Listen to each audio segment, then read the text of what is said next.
What's going on, growers? It's James Prigioni coming to you live from Jersey. Today, I want to share with you what I'm still planting in October and grab some fresh harvests along the way. Let's go!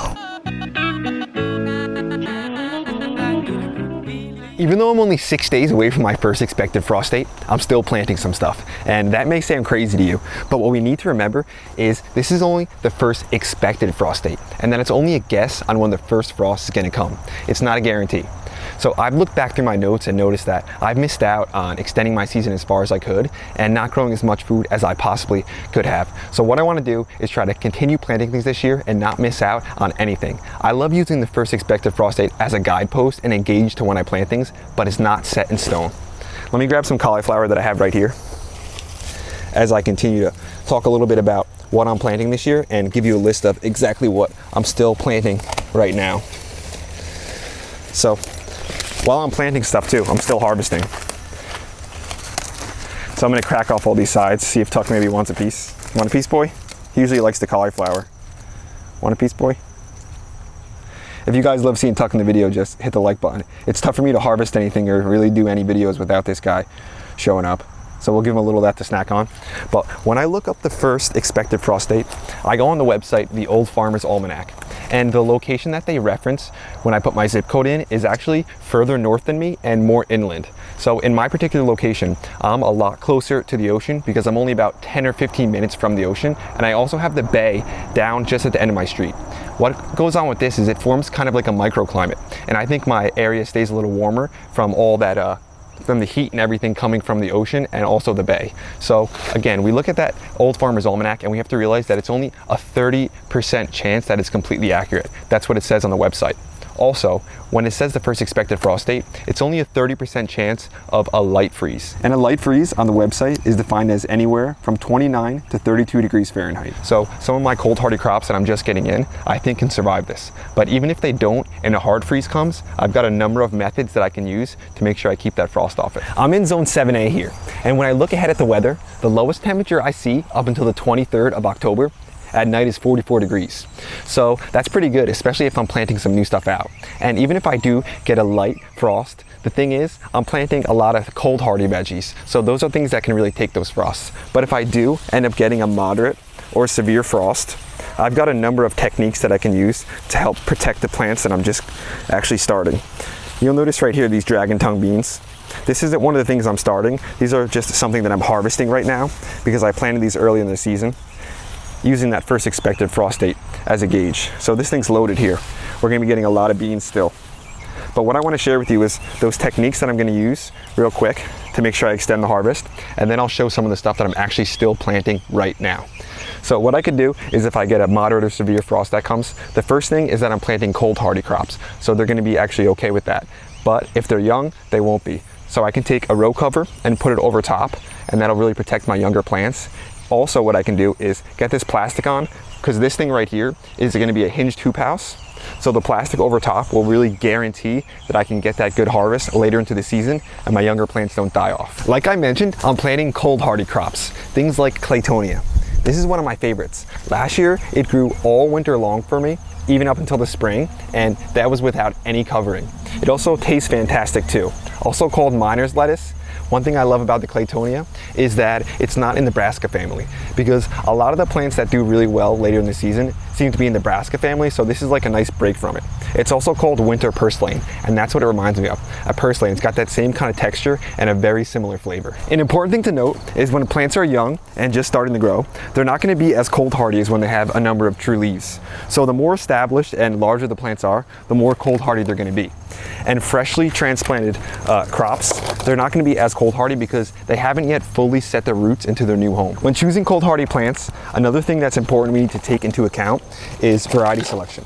For instance, in the spring, a great variety for spinach is Carenta because it flowers late into the season because it bolts a lot slower and deals better with the warmer weather.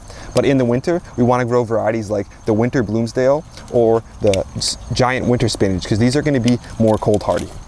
So I've got a section right here where I'm going to put this winter spinach in. We've got this bed already. Then I'll just take this, cut out the section, pop it right out, and we'll add a little mycose to it. So this stuff's great to help form the mycorrhizal association. I'll put the link down in the description if you want. One thing we need to realize though is this mycose doesn't work for every kind of plant. One kind of plant that it doesn't work for is the whole brassica family. So whenever you're planting some brassicas and stuff, you don't have to use the mycose because they're one of the few plants that actually don't form that mycorrhizal association. So we'll get this in and we'll tuck it in nicely, knowing that this is a good cold hardy variety. Then we'll water it in to make sure we fill any gaps. So those are two that I mentioned already. The Claytonia, which I planted a few days ago right here growing, and the spinach, which I just showed you. I'm also planting some cold hardy lettuces that can actually, go from seed to harvest relatively quickly.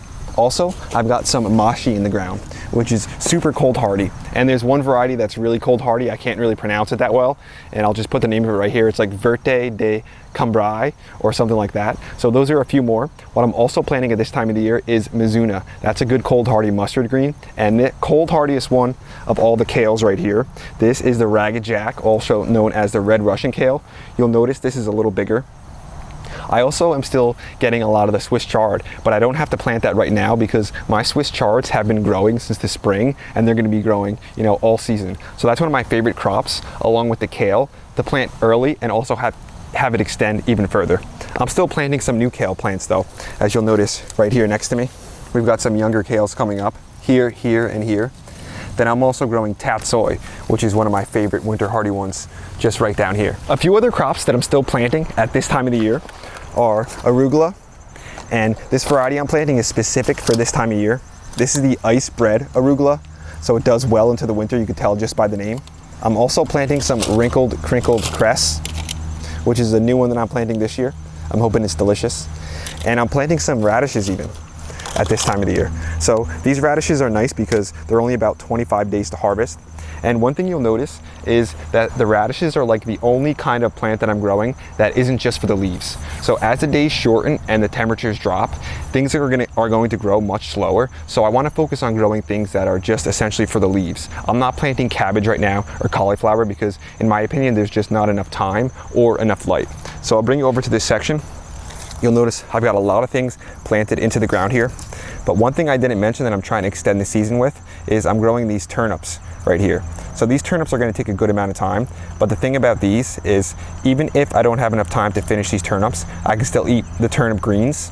But when the cold weather comes, I'm in my raised bed here where I have the hinged hoop house ready and set up that I can just put it on whenever I want. So if I start to notice that it's getting really cold or a hard frost is coming, what I can do is just harvest all these peppers right here, cut them back, and then get my hinged hoop house right over top of this. So that makes it customizable, easy, and it allows me to try to extend the harvest as far as possible. Another thing that I'm actually planting right now is something that I think everyone can do. And what I'm doing is I'm planting parsley and cilantro, but I'm not planting these into the ground. What I'm gonna do is take this parsley that I have right here, I'm gonna cut it out. And I like cutting it like this just because it makes it much less of a transplant shock because you can be more gentle with the plants. You can see we've got a decent root system right there. I'm gonna transplant this into a pot right here. I'm gonna water it all in after. Then what I'm gonna do is allow this to grow outside until the cold comes or the frost. And then once that heavy frost or something comes, I'm gonna bring it inside before that and then just grow this on my windowsill because it doesn't need as much light as some of the other plants. Then I can have this fresh herb just in the kitchen or whatever I want just to grab, not having to come outside, which is super convenient. Also, I'm gonna be taking a lot of these extra things that I have, planting them into pots, and I'm gonna try growing some of the stuff in pots in the greenhouse. I think that could be fun to do. Not everyone may have this space, but I'm gonna try it this year. One other thing I wanted to mention is if you're having trouble sprouting some of these cool weather crops, you have to think about that these cool weather crops actually like cooler temperatures when they're sprouting. So as opposed to something like your tomatoes or your peppers, which like a warmer temperature in order to actually sprout out of the ground, something like your arugula or your spinach, they like temperatures in like, the 60s to sprout as opposed to something like the 70s. If you're in the high 70s to 80 temperatures, then that's gonna slow the germination process down a lot and some of your crops won't even germinate. So if you're starting this stuff inside like I am, it may be good to start inside, give it a day or two, then bring it outside on the cooler nights so it gets those temperatures. That's what I like doing, bringing this stuff outside and letting it pop after I've got it all planted. Realistically, you can plant everything out right now a frost could come and it could kill everything that you just planted. But in my opinion, I'd rather take the chance of getting the stuff in the ground and having that frost come and failing, knowing that I just lost a few seeds, rather than not planting the stuff and then maybe a frost doesn't come till late. Then I have that feeling of regret knowing that I could have done it, but I didn't. So I'd rather have that failure rather than the regret, because at least if I do fail, I know that I could learn something from it. But when it comes down to it, I'm gonna have my hinged hoop houses and stuff that I know I can protect myself from frosts. That's today's video, growers. Thanks for watching. I hope you enjoyed it. I hope you got something out of it. I hope you take the chance like I did to actually get some stuff in the ground late. Because again, even if it doesn't work out, at least you tried. And for me, I just love growing things. So even if I can't actually get to the end of it, just the enjoyment of coming out here, getting my hands dirty, hanging out with Tuck, and having the opportunity to extend the season a little further, it's all worth it for me. If you guys enjoyed the video, hit the like button, hit the subscribe button, share with your friends. Don't forget to check out the merch down low. And remember, whenever you're on Amazon, start your shopping with our Amazon affiliate link. I used a few products in this video, so anything I did use, I'll put links down in the description. You can find them right there too. James and Tuck will be back at you again real soon. We